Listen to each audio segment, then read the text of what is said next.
Hi everyone, Kenfinity here, and here's my review of Stranger Than Fiction, directed by Mark Forster, starring Will Ferrell, Maggie Gyllenhaal, Emma Thompson, Queen Latifah, Tony Hale, Dustin Hoffman, Tom Hoach, Linda Hunt, William Dick, Peter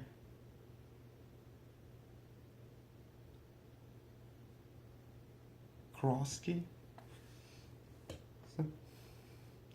because it has one S and it has a Z at the end too. Um,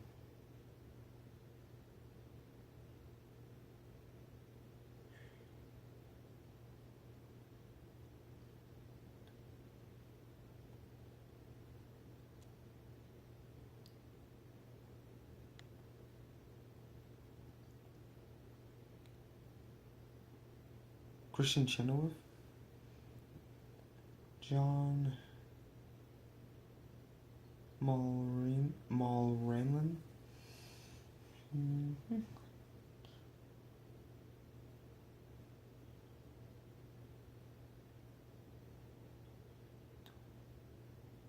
Tony Baker,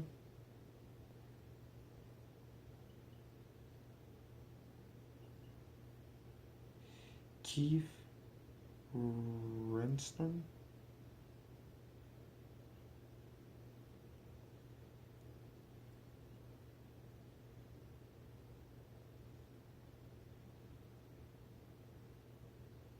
Claudia Espinosa,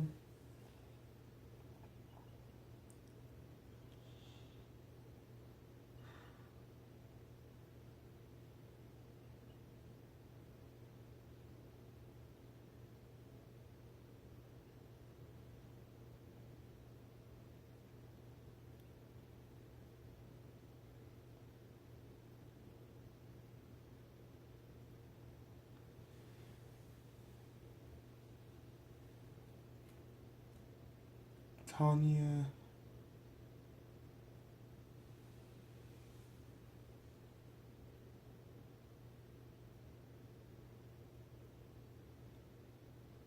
Awnings. Great cast, really is.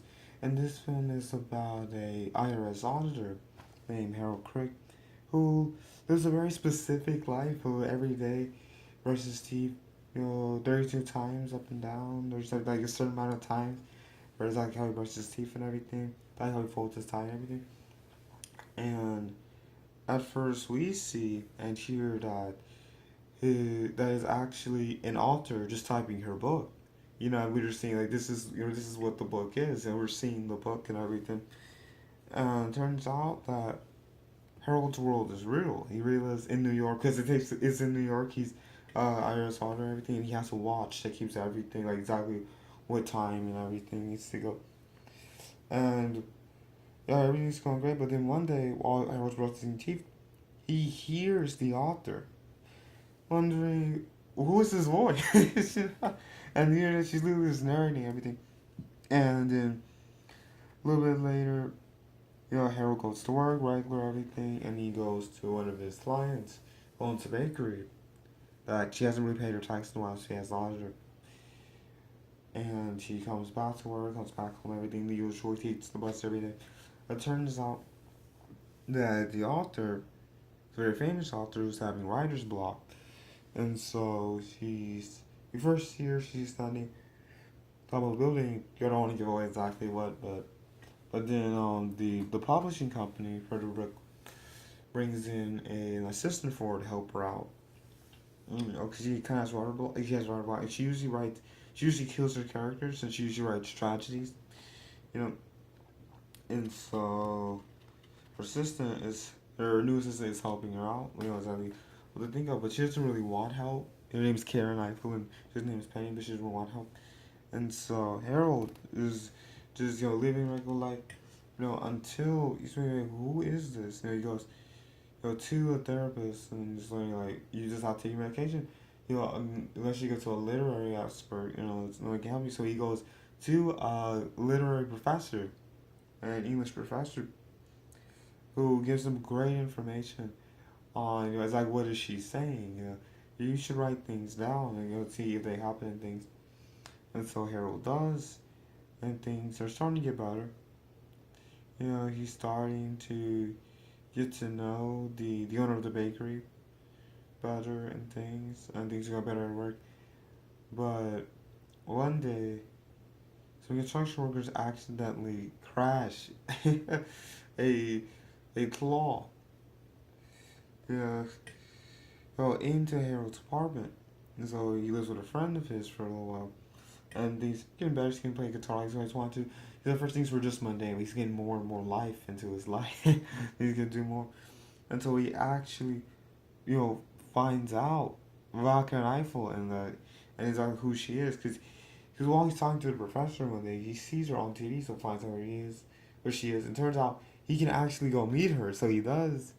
And hope things work out for him and he doesn't die. So he finds out he's gonna die, he freaked out, he doesn't die, and so he keeps going to work and everything. One day, this young boy, this young man, is riding his bike across the street while the bus that he always takes is coming.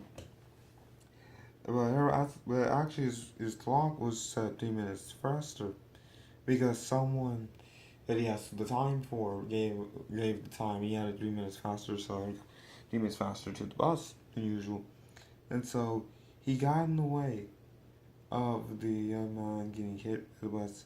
And Harold's still alive, just in critical condition. And I don't want to give away exactly how he's still alive and what happened, but you really see how how his existence and the professor really helped Karen. They have a great idea of still having the same message having in our books, but proving that you know you can live life. You can still live life. You don't have to die if things are still going mundane, terrible things. You can still live life. It was a good twist on those kind of stories. It was really well done. It was so cool seeing how how a character in the book we were like, what's going on? Yeah, well, especially such a mundane character, in a book like this.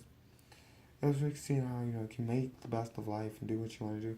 It was really well done. I would like to see more of him realizing like what's going on, and more of him kind of playing with it while doing everything he needs to do. But it was well done. He mainly just does what he needs to do, to get everything done at work, take care of this. I'd like to see more of the people around him and what's going on too. And so is something going on? With more of that. But it was really well done. Oh we got it was real lasting infinity. It's really good. Thanks so much for watching. Please like and subscribe. And these videos, Harris-Kenfinity.